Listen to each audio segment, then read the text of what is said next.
बहुत पुराने समय की बात है। एक गांव के बाहर काले पहाड़ों और घने जंगलों के बीच एक पुराना महल खड़ा था।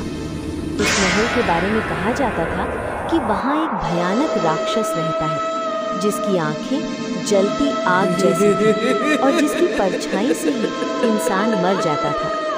कोई भी उस महल के पास नहीं जाता था। जो गया वो कभी लौट कर नहीं आया। उसी गांव में एक बहुत सुंदर लड़की रहती थी। उसकी सुंदरता में कुछ जादू था, जिसे देखकर हर किसी का मन खिंच जाता। वो मासूम थी और नदी किनारे नहाना उसे बहुत पसंद था। एक दिन संध्या के समय वो लड़की नदी किनारे नहाने गई। अचानक महल की सबसे ऊंची मीनार से राक्षस की नज़र उस पर पड़ गई। उसके मुंह से काली सांस निकली। ये लड़की अब मेरी होगी। उसकी आंखों में हवस और पागलपन था।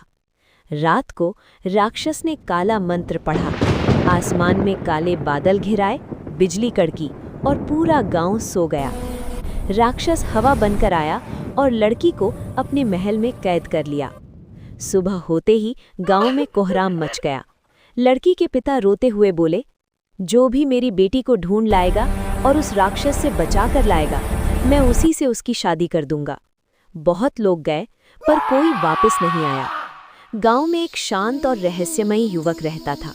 लोग नहीं जानते थे कि वो एक प्राचीन तंत्र विद्या जानता है।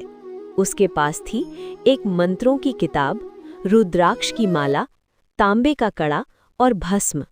वो बोला, मैं जाऊंगा, ये राक्षस आज मरेगा।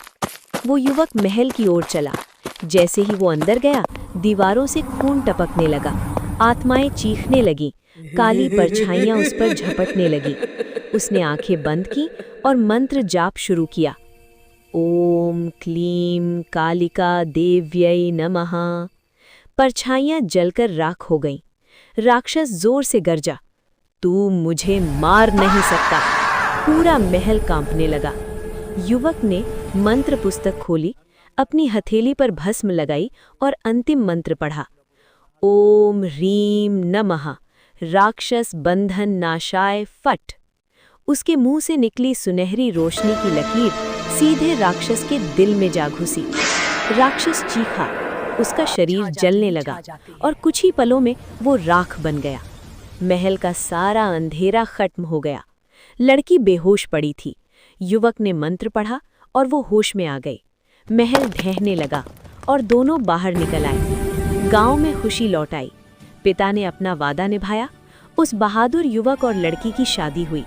और लोग आज भी कहते हैं कि जहां मंत्र और साहस हो, वहां राक्षस भी नहीं टिकते।